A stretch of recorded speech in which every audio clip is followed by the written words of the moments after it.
4 KG chicken biryani எப்படி செய்யலான்னு பார்க்கலாம். வீட்லேயே ஈஸியாக செய்யலாம்.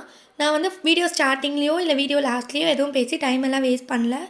ஏன்னா நான் இதுக்கிடையிலே வந்து எல்லாமே சொல்லிவிடுவேன். அதனால் வீடியோ மட்டும் ஸ்கிப் பண்ணாமல் ஃபுல்லாக பாருங்கள். எண்ணெய் வந்து எவ்வளோ ஊற்றுனா 4 கேஜி செய்கிறதுனால 700 கிராம்ஸ் எண்ணெய் ஊற்றிக்கோங்க, கரெக்டாக இருக்கும். இல்லைனா எண்ணெய் அதிகமாகிட்டாலும் சொதன்னு இருக்கும். வீடியோவோட டிஸ்கிரிப்ஷன்லையும் ஃபஸ்ட்டு கமெண்ட்லேயும் நான் எவ்வளோ பொருள் எல்லாம் போடணும், மெஷர்மெண்ட் எல்லாமே அளவு கொடுத்துருக்கேன். நீங்கள் அதில் போய் செக் பண்ணி பார்த்துக்கோங்க. சமைக்கிறதுக்கு முன்னாடியே எல்லாம் எடுத்து வச்சுக்கோங்க.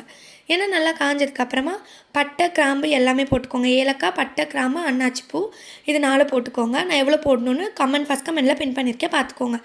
இதெல்லாம் நல்லா வதங்கணும். கிராம்பு ஸ்மெல் போனதுக்கப்புறமா வெங்காயம் வந்து போட்டுக்கோங்க. வெங்காயம் எவ்வளோ போடணுன்னு ஃபஸ்ட் கமெண்டில் இருக்குது, பாருங்கள். ஸோ வெங்காயம் நல்லா போட்டு வெங்காயம் நல்லா பொன்னிறமாக வதக்கணும். இல்லைனா பச்சை வாசனை போகாமலே நீங்கள் போட்டுட்டிங்கன்னா ஸ்மெல்லும் நல்லா இருக்காது, டேஸ்ட்டும் நல்லா இருக்காது. இது நல்லா வதங்கினதுக்கப்புறமா இஞ்சி பூண்டு பேஸ்ட் வந்து 400 கிராம்ஸ் எடுத்திருக்கேன். ஸோ இஞ்சி பூண்டு பேஸ்ட் போட்டு நல்லா வதக்கிட்டே இருங்க.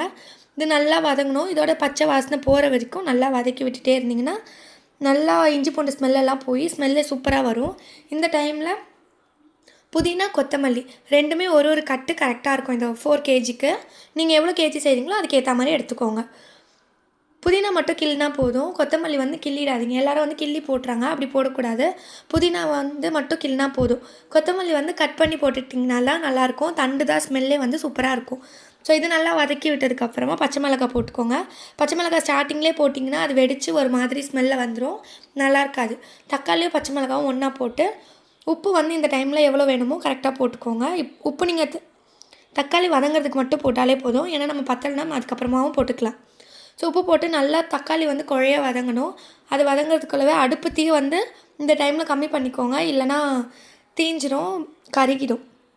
ஸோ அடி பிடிக்காமல் இருக்கணும்னு அடுப்பு தீ நான் கொஞ்சம் கம்மி பண்ணி வச்சுட்டேன். இதுக்கு வந்து எக்ஸ்ட்ரா மெஷர்மெண்ட்டு குழப்பறாமலாம் எதுவுமே கிடையாது. கரெக்டாக பிரியாணி மசாலா ஆச்சியில் 2 தூள் 10 ரூபி பேக்கெட் போதும். அதே மாதிரி வெறும் மிளகாய் தூளும் ஆச்சியில் 10 ருபீஸ் 2 போதும். ஒரு கரம் மசாலா தூளும் 10 ருபீஸ். இந்த 5 மட்டுமே போதும் 4 கேஜி பிரியாணி செய்கிறதுக்கு. இது நீங்கள் கேஜிக்கு ஏற்ற மாதிரி அப்படி இந்த பேக்கெட்லேயே கம்மி பண்ணிகிட்டே வந்தீங்கன்னா போதும். கரெக்டாக 2 ஆச்சியில் வெறும் மிளகாய் தூள், ஒரு கரம் மசாலா, 2 பிரியாணி மசாலா, இது மட்டுமே இதுக்கு போதும். கரெக்டாக இருக்கும் ஃப்ளேவரும் ஸ்மெல்லும் டேஸ்ட்டும்.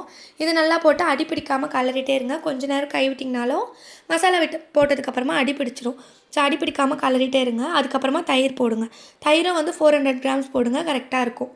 நல்லா போட்டதுக்கப்புறமா கறியெல்லாம் வந்து வாஷ் பண்ணி வச்சுருந்தாங்க. சிக்கனே வந்து இதில் ஆட் பண்ணிக்கலாம். நாங்கள் 4 கேஜி பிரியாணிக்கு 4 கேஜி வந்து கறி எடுத்து வச்சுருக்கோம். ஸோ அதெல்லாம் போட்டுட்டு தண்ணி ஊற்றியாச்சு. தண்ணி வந்து நான் 4 கேஜி பிரியாணிக்கு இதுக்கப்புறமா தண்ணி ஆட் பண்ணிக்கோங்க.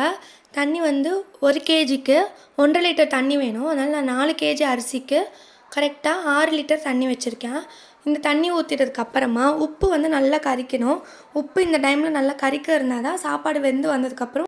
ஸோ இதுக்கப்புறமா சாப்பாடு நல்லா கலரி விட்டுக்கோங்க.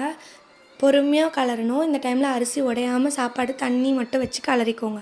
இப்போ கரெக்டாக டம் போட்டு ஒரு 10 மினிட்ஸ் வந்து விட்டுடுங்க. 10 மினிட்ஸில் சாப்பாடு மூடி வச்சு வெந்தால் தான் சாப்பாடு நல்லா வெந்து வரும். இதுக்கப்புறமா 10 மினிட்ஸ்க்கு அப்புறமா எடுத்துருங்க. எடுத்ததுக்கப்புறம் கரெக்டாக 5 மினிட்ஸ் மட்டும் சாப்பாடு மூடாமல் வெந்ததுன்னா கரெக்டாகவே வந்துடும்.